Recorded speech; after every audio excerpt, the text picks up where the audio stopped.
Magandang umaga sa inyo mga ka-inspire. So, gumawa ako ng video ngayon mga ka-inspire dahil meron na naman akong gustong i-share sa inyo.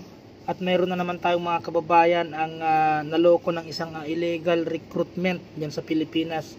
So, kagabi lang mga ka-inspire ay kausap namin itong mga kababayan natin na ito na nandito rin sa part ng Europe. Hindi ko na po sasabihin kung saang part ng Europe kasi para na rin sa kanilang privacy, kasi hiniling nila sa akin na kung gagawan ko man ito ng video ay i-hide na lang yung kanilang mga identity, yung kanilang mga personal na pati na yon kung saang bansa sila, basta dito lang sa Europe mga ka-inspire. So kagabi kausap namin sila and then kasama si Ma'am Yanka yan. So nakakalungkot mga ka-inspire, sila ay nag-apply ng isang agency dyan sa Pilipinas, which is ito mga ka-inspire, meron akong babasahin na ilan sa mga namin, sa mga conversation namin sa chat. So nag-apply sila dyan sa Pilipinas mga ka-inspire, and syempre bilang isang first timer sila, mga first timer mga ka-inspire, at Europe agad ang napuntahan nila. Ang nakakalungkot lang dito mga ka-inspire kasi ang nangyari sa kanila ay niloko sila. Isang uri ng panluloko mga ka-inspire na ngayon ko lang ito, ngayon lang ako naka-encounter ng ganitong panluloko at issue. So nag-apply sila and siyempre naghintay sila ng mga ng mga working permit, ng visa, ng lahat ng mga documents na kailangan nila. So nung dumating yung time na dumating na yung visa nila mga ka-inspire ay hinihingi nila at hinihiram yung kanilang passport para makapag-apply ng loan, ng kahit maliit lang na loan sa mga bangko para sila ay magkaroon ng allowance or ng ika nga ay budget dito pagdating dito. So ayaw ibigay ng agency nila yung kanilang mga passport at kanilang mga documents na proof na sila ay paalis papuntang Europe. So doon pa lang na parte mga ka-inspire ay napakalaking katanungan na yun kung bakit ayaw ibigay, no? So ito yung naging issue mga ka-inspire sa kanila. Babasahin ko mga ka-inspire. Sabi nila, hindi nga po kasi namin alam na tourist lang ibibigay sa amin.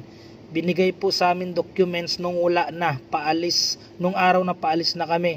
Tapos doon din kami na briefing na ganito magiging kalakaran. Nag-apply po talaga kami sir, lahat po kami assembly worker po. Kahit ipakita ko pa sa yung mga documents ko. Yan, so maliwanag na isa silang mga OFW or overseas Filipino worker.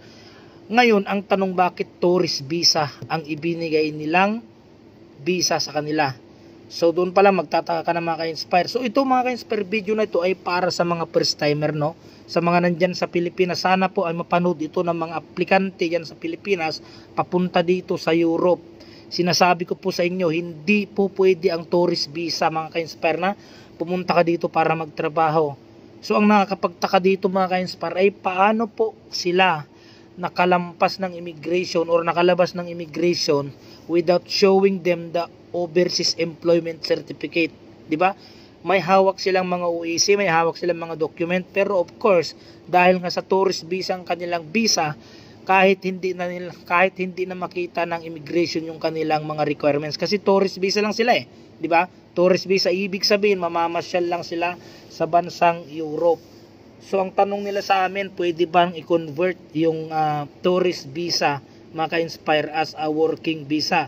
So mga ka-inspire, ito ang sabi dito mga ka-inspire sa Euro EU conditions mga ka-inspire, no? Sabi dito, employment is not allowed based on a tourist visa. Ayan, you cannot convert a work visa without an employer sponsorship. So ayan mga ka-inspire, no? Hindi pwedeng gamitin ang tourist visa sa pagtatrabaho dito sa Europa mga ka-inspire, or siguro kahit siguro saan namang bansa, hindi naman talaga pwedeng gamitin yan, no? So yun lang, nakakalungkot mga ka-inspire. Kaya ko sinishare tong video na to mga ka-inspire ay hangad kung mabigyan ng tips at ideya yung mga kababayan natin dyan sa Pilipinas or yung mga first timer mga ka-inspire, yung mga first timer huwag kayong papatol sa mga ganitong klase ng agency. Bago kayo umalis, bago kayo kung hawak na po ninyo yung mga visa, mga passport ninyo, tingnan po ninyo kung totoong working visa yung mga hawak-hawak po ninyong mga documents. Ano sila mga ka-inspire? 10 sila. Hindi lang sila 10, marami sila, pero ang sabi sa akin nung kausap namin kagabi ay hindi lang po sila 10. So yun mga ka-inspire yung naging issue. Actually first time ko talaga maka-encounter ng ganitong issue ng mga kababayan natin. So sana mga ka-inspire, no, sa mga ganitong sitwasyon. So sinubukan namin ni Ma'am Yanka na tulungan sila, pero ang sabi ni Ma'am Yanka ay hindi talaga pwede na i-apply sila ng working permit dito, gawa nga ng tourist visa yung kanilang mga visa, which is yun ay isang uri ng visa na mag-entry ka lang po dito sa Europe para lang makapasyal, no? So mga ka-inspire, paalala lang po, mag-iingat po tayo palagi at suriing mabuti ang mga agency na ating ina-applyan mga ka-inspire, ha? So maraming salamat po sa inyo lahat, and God bless po, God bless.